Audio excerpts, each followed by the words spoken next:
And black says, all right, fine. I'm now going to relinquish my defense of this rook, and I'm going to play a3, another brilliant move!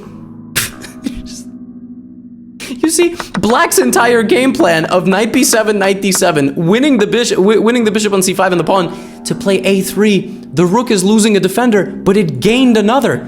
You still cannot take this stupid rook. These pawns are too strong. You try to go queen c1, I've got queen a5 on the way. I've got a2 on the way. I have knight not knight d3, but knight a4 potentially on the way. This is ridiculous. a3, another brilliant move. White plays rook a1. And now black, my friends, you do not need to be Sherlock Holmes to identify what is about to happen. Queen e7, another brilliant move. Oh my goodness. Oh my goodness. We have a battery facing the pawn on e3. Let it be known, how many moves ago did I mention that pawn on e3 when white played f3? White needed to play e4. White had to expand in the center of the board. White didn't. Played a wrong game plan, and black just danced around with the rook on b3. Two stubborn bodies. White not taking, black keeping the rook on b3. White in this position can play rook here. White decides to play rook f2. Not a great move. Now queen takes e3. Yet another brilliant move. Another one.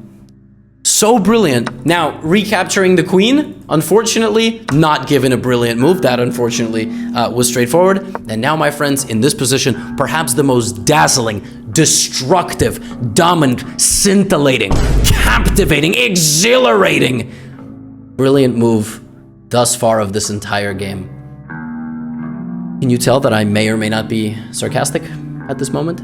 In this position, black played the absolutely incredible bishop to b7, retreating one square! And this move received yet another blessing of being a brilliant move.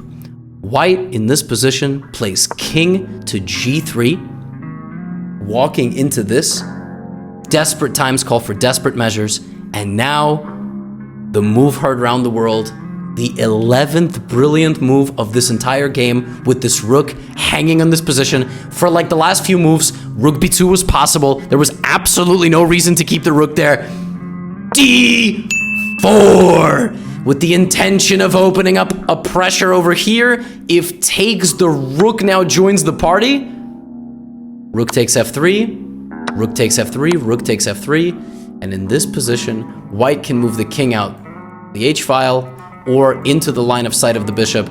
But instead of doing any of that, white just resigned.